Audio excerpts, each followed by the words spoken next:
They have a real problem. Democrat voters have chosen Joe Biden.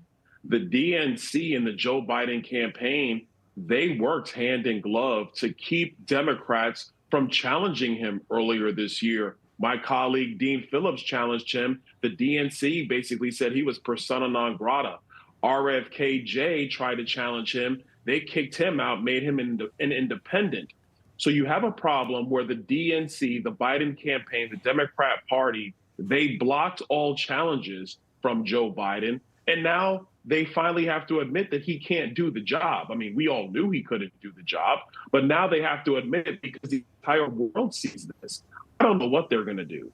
The other thing is that the campaign money is really for him and for Kamala Harris. So they can't even go out of those two. They can't go to a Gavin or a Gretchen Whitmer or anybody else because you have to refund all the money, then re-raise all the money after their convention in August. It's a real mess, but serves them right. This is what happens when you actually don't let the democratic process work in terms of letting candidates run and go through that process. This is what happens when you shield somebody who's terrible at the job and you already know doesn't have the capabilities of performing the roles of that job. $264 million cash on hand for the Biden-Harris campaign. You would have to say goodbye to that, essentially, from what we know right now, if you went with someone other than Biden or Harris. Speculation about who could possibly replace Biden on the Democrat ticket, as you were talking about. One of those names is VP Kamala Harris. Even South Carolina Congressman Jim Clyburn was pressed on this possibility yesterday. Watch this.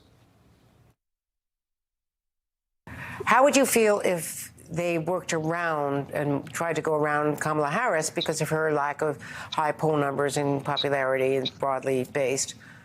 Do you think it's hers to have if it is not his? I will support her if he were to step aside. But I want to support her going forward at sometime in the future. I want this ticket to continue to be Biden-Harris.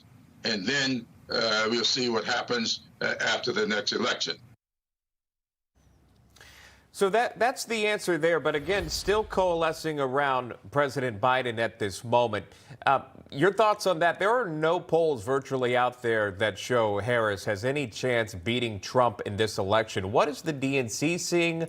What is the Biden campaign seeing that maybe the American public, maybe other lawmakers are not seeing, that there are no other candidates that are beating Trump, according to Reuters Ipsos, besides Michelle Obama? Well, look, what they see is what we all know. The Democrat agenda has been a failure. People need to understand that the Joe Biden-Kamala Harris agenda is also the Bernie Sanders, Elizabeth Warren Democrat Party agenda. It doesn't matter who's at the top of the ticket. The agenda items remain the same. Kamala Harris and the rest might be able to explain it better. They won't freeze up on the world stage, but the agenda still sucks. It's still damaging to the American people. Our streets would still be flooded with illegal immigrants. Inflation would still be through the roof. The only reason why that Michelle Obama even polls well is because there are a lot of people who still have a fond memory of the Obama last name, but not this agenda. And then when you get to Kamala Harris, what the DNC knows is that the cackling, the Venn diagrams, the non-answers, the vagueness, and then she had a job being the border czar, and she failed at that job. They know that she's not prepared to do this, but they're stuck. Because even going back to 2020, when they were trying to figure out who was going to be on the ticket with Joe Biden, what did they famously say? They had to have a black woman. Didn't matter about the qualifications. And let me be clear, that's not to demean black women. There are very competent, capable black women in the United States.